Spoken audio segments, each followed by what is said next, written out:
Ito yung pinagkayuran ng black oh. Second change oil ko. Bali yung pangalawang coupon ko sa kasa, hindi ko na dinala. Tingnan mo, hindi nila pala to binubuksan oh. Tanginang yan. Ayun oh. Ayun oh, yun yung mga block, ano yung mga parts ng black oh, mga pinagkayuran. So kaya galing tong tela na to.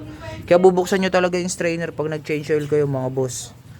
So ayan, tara linisan natin gamit tong ano, Extreme 1. Yan, jet spray, CBT NFI cleaner. Lagay ko na lang dyan sa yellow link pag gusto nyo. Ang binili ko pala 600 ml na para kasama CBT. So tara, linisan natin to.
So ayan mga boss.